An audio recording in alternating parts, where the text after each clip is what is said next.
move on to further updates. And Ukrainian President Volodymyr Zelenskyy has confirmed that the territorial issue in Ukraine's ongoing war with Russia will be a key focus in US-mediated trilateral talks in Abu Dhabi, starting on January the 26th. The discussions will center around Russia's demand for Ukraine to surrender its eastern Donbas region, a proposal that Zelenskyy has consistently rejected. Meanwhile, Zelenskyy also revealed that a deal on US security guarantees for Ukraine is ready and awaits final approval from President Trump.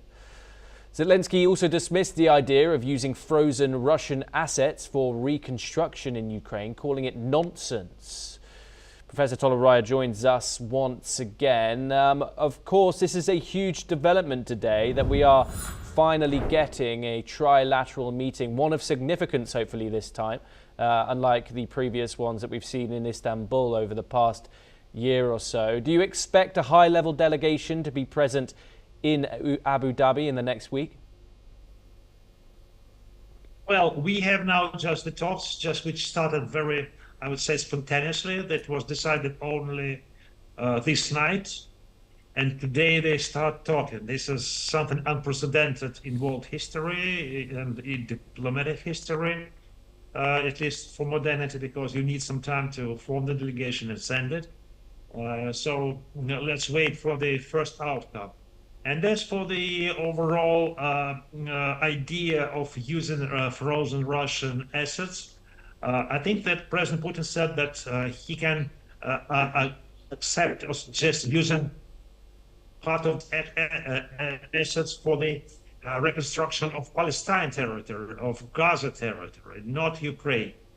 And we didn't speak about Ukraine, and if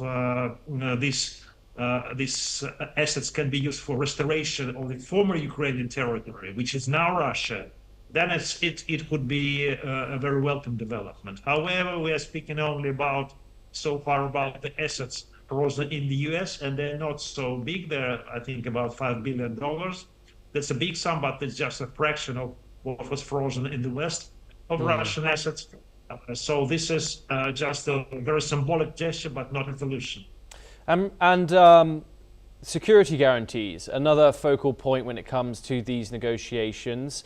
If these guarantees are Article 5-like, how do you see the Kremlin receiving them?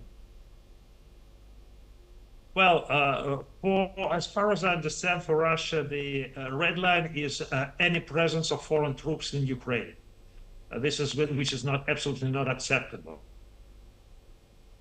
Can we discuss? I don't know what Zelensky agreed on with Trump and how do they interpret the agreements. We have to wait for more concrete details. But if there's no troops in the territory of Ukraine, then I think other issues can be discussed. Okay, Professor Toleraya, thank you very much for taking the time in joining